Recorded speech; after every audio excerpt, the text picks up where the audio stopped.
Ingat momen ini sangat epic sekali. Overall dari permainan timnas kemarin super keren.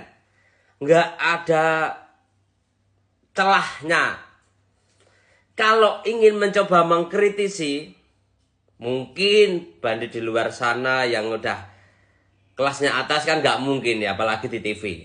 Jadi ini saya mencoba, siapa tahu juga ada kerentak. Jadi gini, Egy sama Yakob biasanya di flank atas, sekarang lebih ke belakang kemarin karena ditempati Egy. Dan di sana seperti yang saya beritahu kemarin, Ricky Kambuaya dan Egy di sana itu bukan LWF, RWF, bukan forward striker, bukan striker sayap, bukan. Jadi lebih ke second striker ataupun attack midfielder.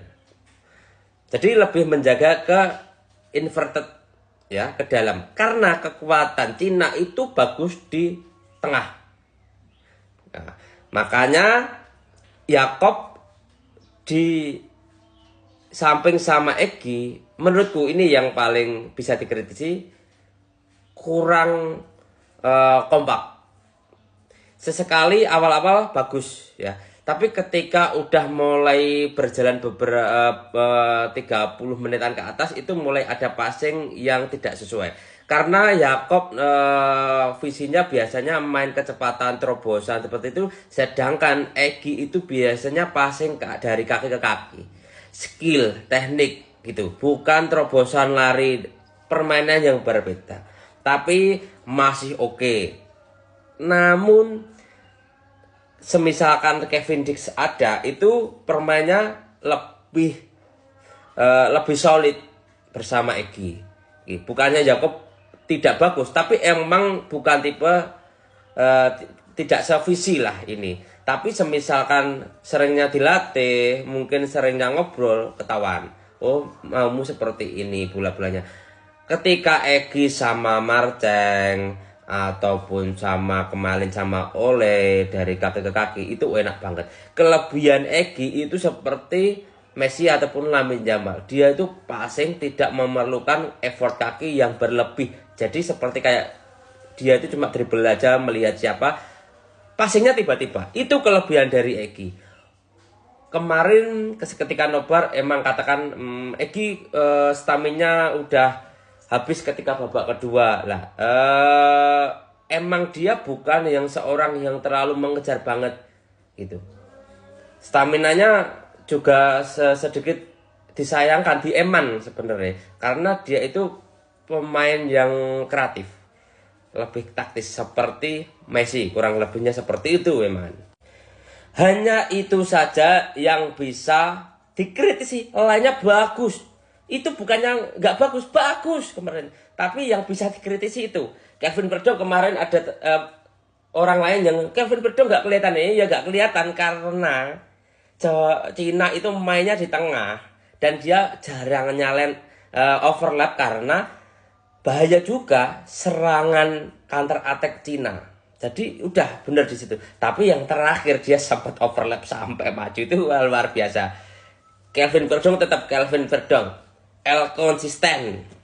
Semisalkan kita pakai yang formasi dulu 3-4-3-nya murni pakai forward ya, wing forward, tengahnya kurang karena Pelupesi itu kemarin bagus banget mainnya. Kalau tidak ditopang dengan gelandang serang yang ada di Kamboya dan Egy, itu tengahnya malah kosong banget itu. Untung ada yang meng-backup di tengah itu. Bekam Putra sangar dia debunya. Wah, kendel. Iya iki, sangar. Aku seneng bocah-bocah sing kendel. Gendel gak hanya sing apa ya?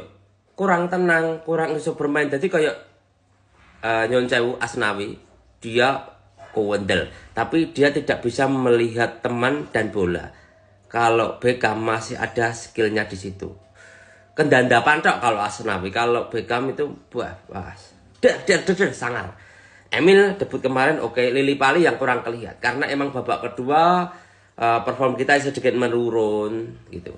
Dan emang ada segi taktik kita yang hanya menerapkan di zone marking, dan kalau ada kesempatan kita melakukan counter attack seperti itu. Nah, next kita akan melawan Jepang. Tidak ngaruh bagaimana karena Australia udah murni lolos ke Piala Dunia dan kita lolos ke round 4. Jadi kesempatan melawan Jepang itu ada dua opsi.